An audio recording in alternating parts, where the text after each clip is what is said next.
Question 4. Déterminer les déperditions linéiques pour l'ITI et l'ITE.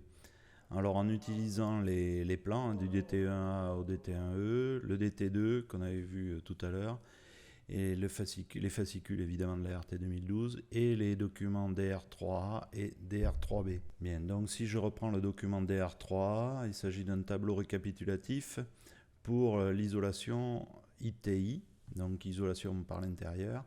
Il est complété, hein, on a tous les ponts thermiques, toutes les valeurs de psi, et on a toutes les longueurs des ponts thermiques. Donc pour trouver les déperditions, il suffit juste de multiplier les ponts thermiques par les longueurs. Donc bon, aucune difficulté, on fait les multiplications, le premier 0,14 fois 34, 74, on trouve 4,86, on fait pareil pour les autres, on fait l'addition et donc on trouve 12,4 pour l'ITI. Ensuite pour l'ITE, là le document n'est pas complété, hein. Donc on sait premier pont thermique à calculer, c'est le plancher bas sur vide sanitaire. Alors on vous donne D égale 15 cm, c'est la distance qui sépare le bas de plancher bas du sol naturel, hein. Alors pour ça il faut aller sur le fascicule 5 qui récapitule tous les ponts thermiques et page 109. Voilà, donc on est sur l'article ITE 1, 2, 13. C'est donc le pont thermique entre le plancher bas et le mur.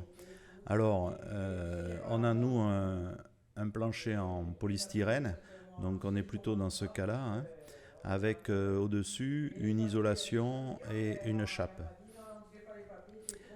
Et évidemment une isolation à l'extérieur. Alors on nous dit que la valeur RSC doit être supérieure à 1. Alors je rappelle, SC ça veut dire sous chape. Il faut la résistance de l'isolant sous la chape. Donc si on va sur le DT2, on trouve le descriptif du plancher bas sur vide sanitaire. Et on voit donc que c'est un plancher chauffant climat-sol avec un isolant de sol TMS 60 mm d'Effisol, hein, donc ça c'est l'épaisseur de l'isolant, ou alors un Terracom d'Acom, hein, ou similaire, donc on nous décrit deux produits différents. Et évidemment il faut qu'il soit conforme à la RT et sa résistance de l'isolant est de 2,6. Donc largement supérieur à eux. Alors une fois qu'on a fait ça, on regarde l'épaisseur de la maçonnerie. Alors il faut qu'elle soit comprise entre 20 et 30 cm. Nous on a des briques de 20 cm, donc on est dans la fourchette. Ensuite on a un petit dé de 15 cm, donc compris entre 0 et 30, avec une épaisseur de maçonnerie de 20 cm. Ça nous fait donc un pont thermique ici dans le tableau de 0,31. On le reporte dans la case évidemment, on multiplie par sa longueur et on trouve 10,77. Ensuite on a le pont thermique dû au plancher intermédiaire. Donc on nous donne le numéro du paragraphe, ITE 211. Si on cherche dans le fascicule 5, c'est page 122. Si on regarde sur les plans, on voit que le plancher intermédiaire est en béton et fait 17 cm d'épaisseur. Sur le fascicule 5, ITE 211, on a donc un tableau qui nous récapitule les ponts thermiques en fonction de RI et de l'épaisseur du plancher. Alors comme on a un RI qui est égal à 3,15, on l'avait calculé dans la première question, hein, c'est la résistance de l'isolant du mur. Eh bien, dans l'énoncé, on nous dit de l'arrondir à 3, donc on prend 3. Et on a donc l'épaisseur du plancher, on a dit 17 cm, c'est compris entre 15 et 20. Alors 17 cm, c'est quasiment la moitié entre 15 et 20. Donc sans faire de règle de 3, on voit que c'est entre 0,06 et 0,07 si on prend la moitié.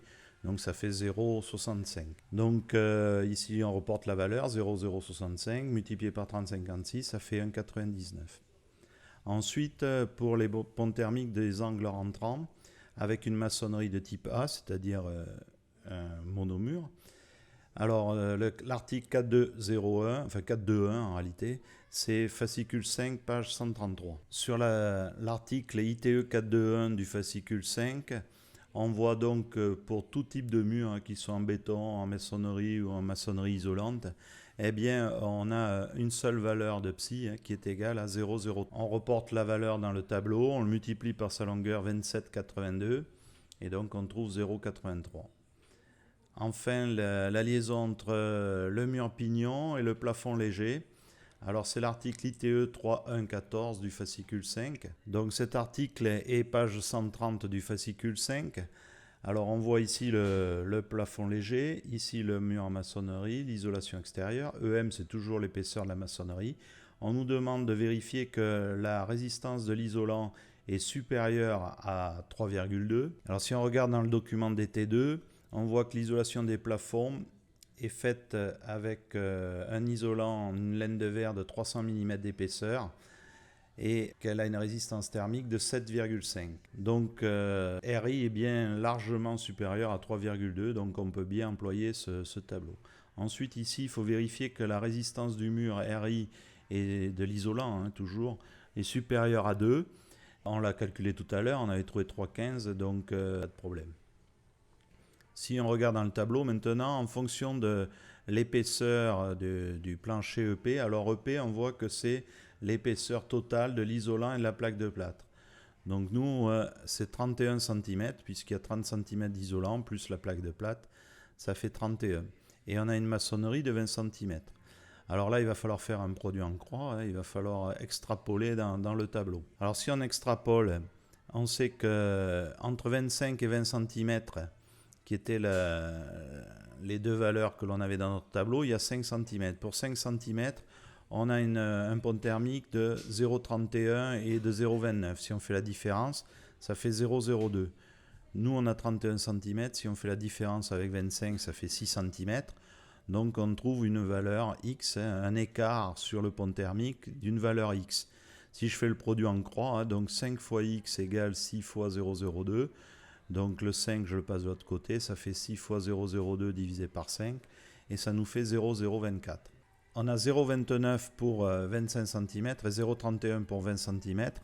Donc on s'aperçoit que plus l'épaisseur de l'isolant augmente, plus le pont thermique est petit.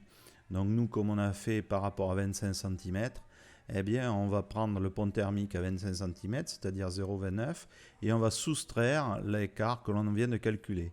Donc on trouve un pont thermique de 0,266 qu'on multiplie par 10 mètres, ce qui nous fait 2,66. Si on fait le total, donc on trouve 16,25.